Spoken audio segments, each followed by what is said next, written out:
የሞባይል ጥገና። ይህ የሞባይል ጥገና ስልጠና ክፍል 1 ነው። ሞባይል ጥገና ላይ 2 ክፍሎች አሉት፣ ሃርድዌር እና ሶፍትዌር። የሞባይል ሃርድዌር ጥገና ስንል ሌላ የሶፍትዌር ችግር። እነዚህ አሁን ያየናቸው እንዴት ነው የምናስተካክላቸው የሚለው ሞባይላችን አጠቃላይ እንዲሰራ የሚያደርገው ክፍል ሶፍትዌር እንለዋለን። አሰላሙ አለይኩም፣ ጤና ይስጥልኝ፣ ሰላም በእናንተ ላይ ይሁን። ይህ የሞባይል ጥገና ስልጠና ክፍል 1 ነው። ይህ ስልጠና ወይም ደግሞ ትምህርት ለጀማሪዎች የተዘጋጀ ስለሆነ በቀላሉ ለመማር ያስችሎታል። ስልጠናው በሞባይል ጥገና ስራ ላይ መስራት ለሚፈልጉና እንዲሁም ሞባይሉ በቤቱ ሆኖ ማስተካከል ለሚፈልጉ የተዘጋጀ ነው። በዚህ ትምህርት እንዴት ሞባይላችን መጠገን እንደምንችል እንማራለን። በነገራችን ላይ ሞባይል በዓለም ላይ ፈጣን እድገት እያሳየ ያለ ቴክኖሎጂ ሲሆን በሀገራችንም ብናይ የሞባይል ተጠቃሚ ቁጥር 39.54 ሚሊዮን ነው።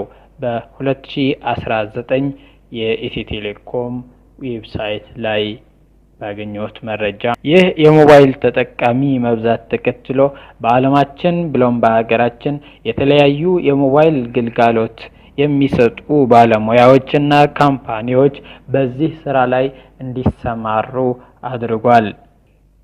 ይህ የሞባይል ጥገና ስልጠናም ወደ ቢዝነሱ መግባት ለሚፈልጉ ሰዎች የተዘጋጀ ነው። ሞባይል ጥገና ላይ 2 ክፍሎች አሉት፣ ሃርድዌር እና ሶፍትዌር። ሃርድዌር የምንለው በእጃችን የምንይዘው የሞባይል ክፍል ሲሆን ሶፍትዌርን ደግሞ ሃርድዌር ፓርቶችን ወይም ደግሞ ሞባይላችን አጠቃላይ እንዲሰራ የሚያደርገው ክፍል ሶፍትዌር እንለዋለን።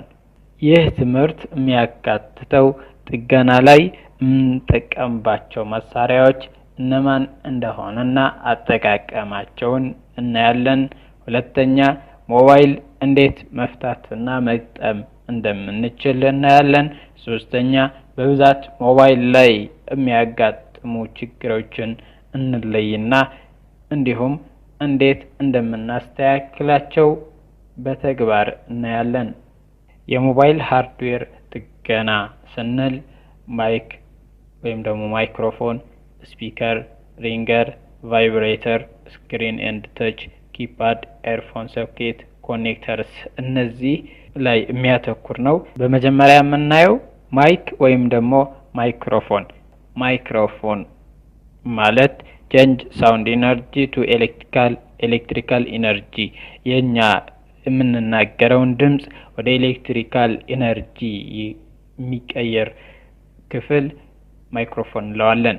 ሁለተኛ ኤርፒስ ስፒከር ወይም ደግሞ ጆሮ ስፒከር እያልን የምንጠራው ቼንጅ ኤሌክትሪካል ኢነርጂ ቱ ሳውንድ ኢነርጂ፣ ከሌላ የሚመጣ የኤሌክትሪካል ኢነርጂ ወደ ድምጽ ቀይሮ ወደኛ የሚያሰማን ክፍል ነው ጆሮ ስፒከር። በጆሮአችን ላይ የምንሰማቸው ድምጾች በሱ አማካይነት እንሰማቸዋለን። ሶስተኛ ሪንገር ነው። ሪንገር used to listen music ringtone with loud speaker። ሪንገር የምንለው ደግሞ የሙዚቃ ድምጽ ወይም ደግሞ ስልክ ሲደወል ሲጠራ የሚያሰማን ክፍል ሪንገር እንለዋለን።